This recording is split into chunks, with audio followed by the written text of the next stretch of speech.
বারবার একই সেম জিনিস লেখা, ঠিক আছে, একই ওয়ার্ড বারবার ইউজ করছেন, এটা একটু অ্যাভয়েড করবেন রিপিটেশনটা। যেমন এখানে ইম্পর্টেন্ট ওয়ার্ডটা 10 বার ব্যবহার করছে একজন, সো একটা ওয়ার্ড যদি আমি 10 বার কি 3-4 বারই যদি ব্যবহার করি, আমাদের নিজেরই কিন্তু পড়তে একটু দ্বিধা লাগবে, ঠিক আছে, আচ্ছা পড়তে ভালো লাগছে না। সো চেষ্টা করবেন যে ইম্পর্টেন্ট ওয়ার্ড, একটা ওয়ার্ডটাকে সেম ওয়ার্ডটাকে একটু চেঞ্জ করবেন। যখন আমরা এক্সাম্পল দেই তখন কিন্তু লিখতে পারি ফর এক্সাম্পল বলে কিন্তু আমরা এক্সাম্পল দিই, ঠিক আছে, ডট ডট ডট এক্সাম্পলটা বলতে থাকি। For example I like tea but I don't like milk tea, এটা আমি এক্সাম্পল দিলাম। ফর এক্সাম্পল ওয়ার্ডটা আমি যদি আরেকভাবে লিখতে পারি ফর ইনস্ট্যান্স,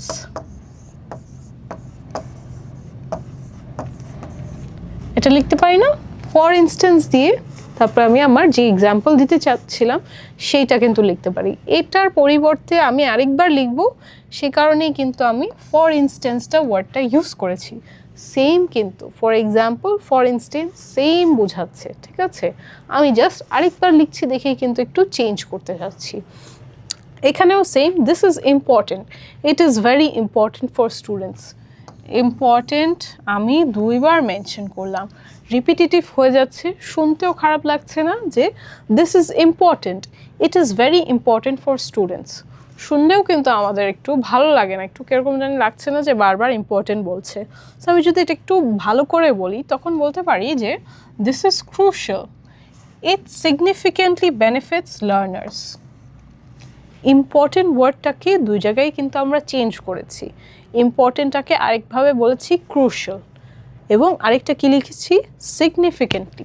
দুটাই সেম ওয়ার্ড কিন্তু মিনিং বোঝাচ্ছে, ক্রুশালও কিন্তু ইম্পর্টেন্ট বোঝায়, সিগনিফিক্যান্টলিও কিন্তু ইম্পর্টেন্টটা বোঝায়, ঠিক আছে, ইম্পর্টেন্স, ঠিক আছে, এটাই কিন্তু এখানে আপনার রিপ্লেস করেছে।